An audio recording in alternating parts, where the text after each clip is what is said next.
नमस्कार दोस्तों। आज मैं आपके साथ ब्रेन का बहुत ही एक इंटरेस्टिंग विज्ञान शेयर करने जा रहा हूँ।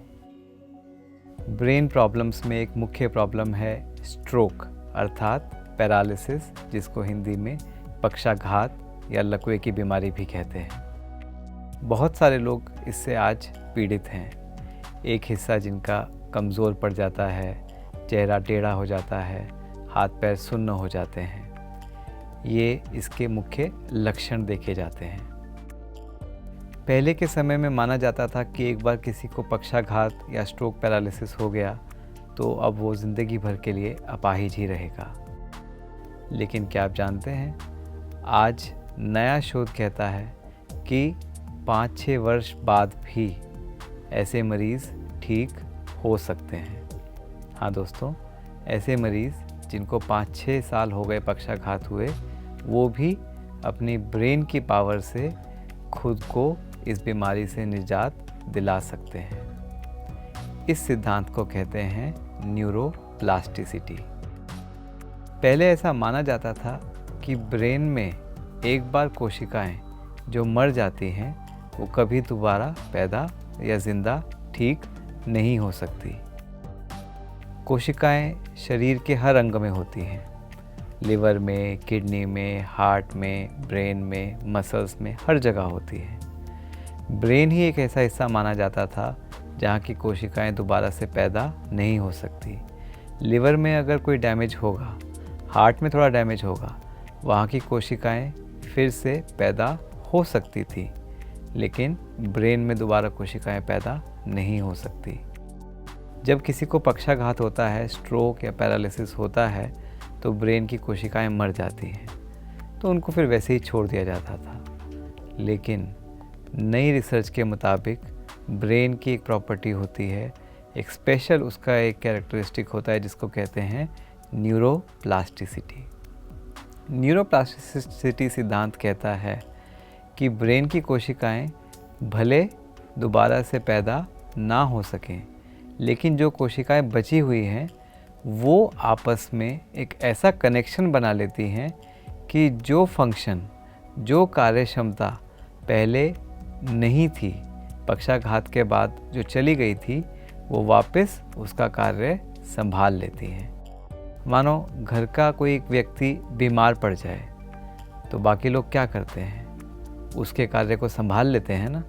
ऐसे ही ब्रेन में 100 बिलियन न्यूरॉन्स हैं, तो जो कुछ न्यूरॉन्स, मान लीजिए 1000 लाख न्यूरॉन्स की डेथ हो भी गई, वो ख़राब हो भी गए, तो भी जो बाकी न्यूरॉन्स हैं वो आपस में कनेक्शंस को स्ट्रॉन्ग करके अपने आप में बदलाव लाकर वो जो एक्स्ट्रा वर्क था, जो कोशिकाएं मर गई उनका जो काम था, वो भी ले लेती हैं। लेकिन दोस्तों, सवाल ये उठता है, तो फिर सब पक्षाघात के मरीज़, स्ट्रोक के मरीज़ ठीक क्यों नहीं हो जाते?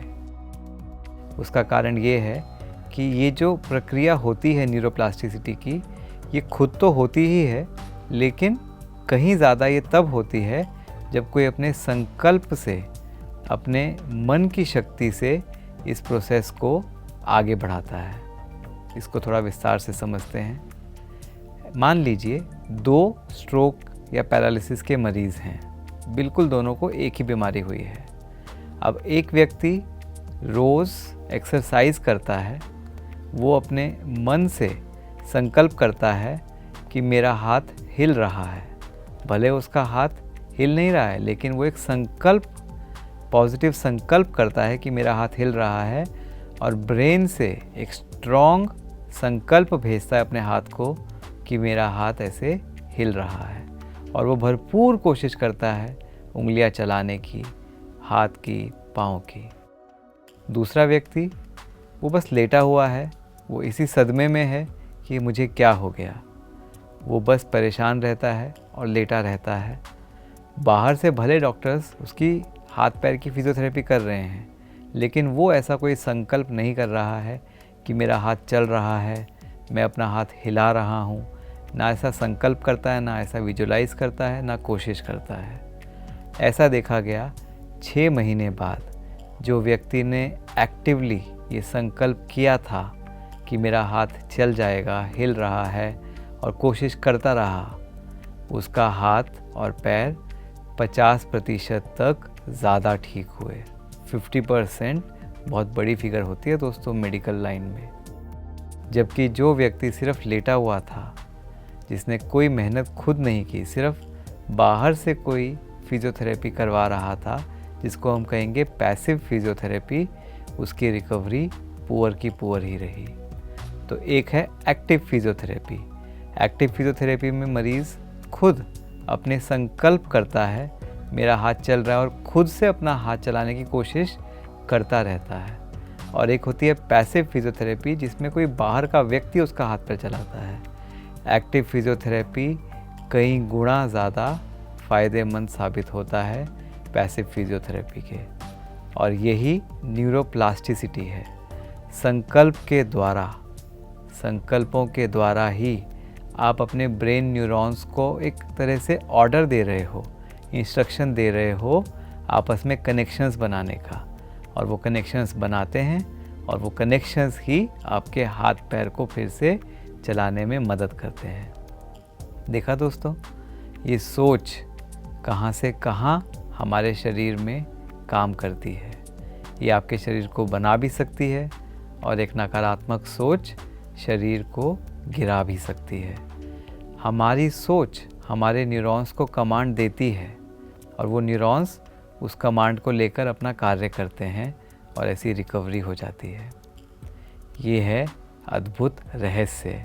और ऐसा देखा गया 5-6 साल बाद भी, जब मरीज़ों ने अपनी पावरफुल संकल्प शक्ति से अपने हाथ पैर को स्ट्रॉन्ग सिग्नल देकर पूरी कोशिश की, जान लगाई, तो उनके हाथ पैरों में सुधार आने लगा।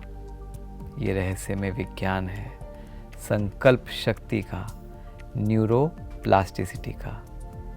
आपको पता है दोस्तों, एक जो छोटा बच्चा होता है 7 साल का, वो 7 भाषाएं एक साथ सीख सकता है।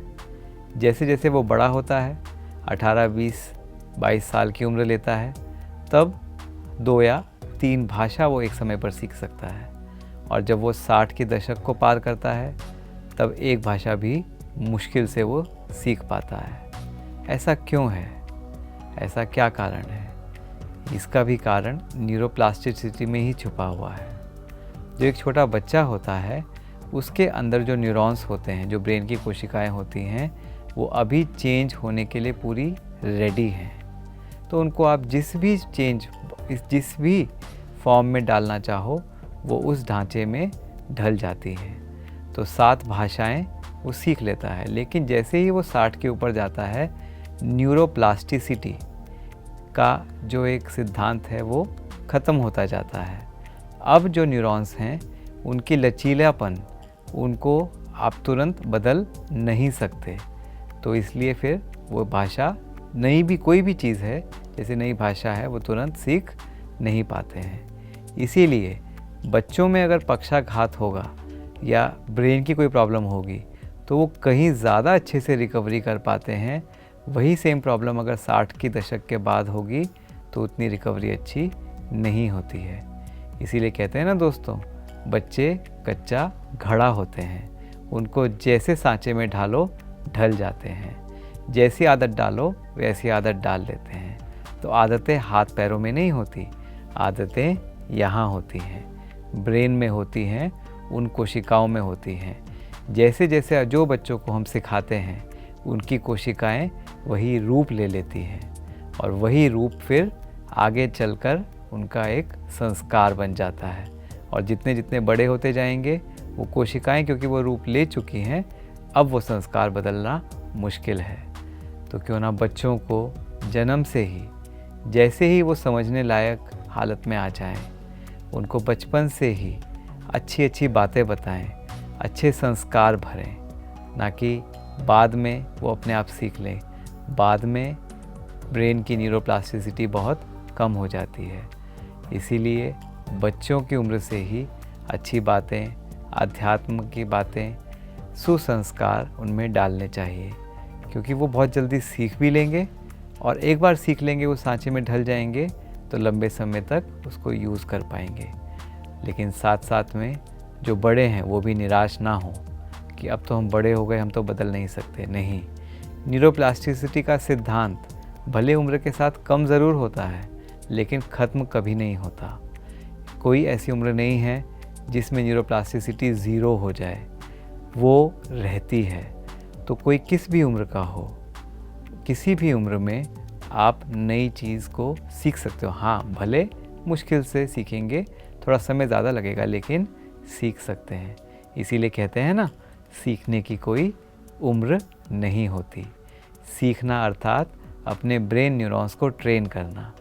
न्यूरोप्लास्टिसिटी को आप ब्रेन ट्रेनिंग भी कह सकते हैं। तो क्यों ना हम अपने ब्रेन को ट्रेन करें। जो आदत, जो चीज़ हम चाहते हैं, अपने ब्रेन की ट्रेनिंग करके खुद हासिल कर सकते हैं। क्यों हर बार हम किसी पर डिपेंड रहें। हम चाहते हैं अपने शरीर को ठीक करना। आप अपने संकल्प से अपने ब्रेन को ट्रेन करके वो सिग्नल दे सकते हो, क्योंकि ब्रेन से ही पूरे शरीर में, चाहे कोई भी अंग हो, हाथ, पैर, लिवर, किडनी, हार्ट, सब जगह नसें कहाँ से जा रही हैं? ब्रेन से जा रही हैं। ब्रेन को अगर आप संकल्प दे रहे हो, वहाँ की नसों को पॉजिटिव संकल्प दे रहे हो, तो उसमें एक पॉजिटिव तरंग पैदा होती है जो पूरे अंग अंग में जाती है और उन अंग को हीलिंग करती है। दोस्तों, आपने सुना होगा सकाश के बारे में कि अपने ब्रेन को, अपने बॉडी को सकाश दो जिससे उसकी हीलिंग हो। ये सकाश ऐसे ही काम करता है। सकाश क्या है? सकाश एक पॉजिटिव संकल्प है, पॉजिटिव पावरफुल संकल्प है जो आप अपने ब्रेन को दे रहे हो। ब्रेन अर्थात अपने ब्रेन के न्यूरॉन्स, कोशिकाओं को दे रहे हो। और जब वो कोशिकाएं पॉजिटिव होंगी, वो पॉजिटिव सिग्नल लेकर जाती हैं हर अंग में, और हर अंग में भी हीलिंग और पॉजिटिव एनर्जी फैलती है। यही तो है सकाश का जादू। इस सकाश की पावर से आप अपने शरीर की प्रॉब्लम्स को ठीक कर सकते हो। इस सकाश की पावर से, ब्रेन ट्रेनिंग या न्यूरोप्लास्टिसिटी की पावर से आप अपनी कोई भी नई आदत बना सकते हो, पुरानी आदत को मिटा सकते हो। है ना कमाल का ये सिद्धांत न्यूरोप्लास्टिसिटी। और आपको पता है दोस्तों, ये सिद्धांत मनुष्यों पर सबसे ज़्यादा लागू होता है। क्यों? क्योंकि मनुष्यों के पास ही सकाश देने की, सोचने की, पॉजिटिव संकल्प पैदा करने की शक्ति है। ऐसा इसलिए है क्योंकि मनुष्य के अंदर, उसके ब्रेन में एक तरह के न्यूरॉन्स होते हैं जिसको हम कहते हैं इमेजिनरी न्यूरॉन्स। इमेजिनरी मतलब एक कल्पना करना। क्या कभी दोस्तों आपने सुना है कि किसी कुत्ते ने कल्पना की या किसी बिल्ली को ख्याल आया? नहीं, कल्पना और ख्याल ये मनुष्य ही करते हैं। ये कल्पना और ख्याल से आप अपने ब्रेन के न्यूरॉन्स को सिग्नल भेज रहे हो। अगर आपके कल्पना और ख्याल पॉजिटिव हैं तो आपके ब्रेन को पॉजिटिव सिग्नल मिलेगा, और वही आपके ख्याल अगर नेगेटिव हैं तो वो नेगेटिव सिग्नल मिलेगा, और ब्रेन नेगेटिव होगा तो पूरा शरीर नेगेटिव होगा। ये बहुत रहस्यमय है। इसीलिए आपने ये भी देखा होगा, कभी आप बहुत दुखी होते हो तो शरीर में भी दर्द ज़्यादा होता है, और जब आप बहुत खुश होते हो तो शरीर की बीमारी भी मालूम नहीं पड़ती। सारा कमाल यहीं का है, और ये पावर आपके हाथ में है, आपके संकल्पों में है। अगर आपके संकल्प पॉजिटिव हैं, पावरफुल हैं, आपका ब्रेन हेल्दी होगा ही होगा, और ब्रेन हेल्दी होगा तो शरीर पर भी उसका पॉजिटिव इफ़ेक्ट होगा ही होगा। और अगर आपके थॉट्स नेगेटिव ज़्यादा हैं, वेस्ट ज़्यादा हैं, तो ब्रेन पर उसका बहुत दुष्प्रभाव पड़ेगा, ब्रेन की कोशिकाओं पर नेगेटिव इफ़ेक्ट पड़ेगा, और उस नेगेटिविटी से आपके ऑर्गन्स भी ख़राब होंगे।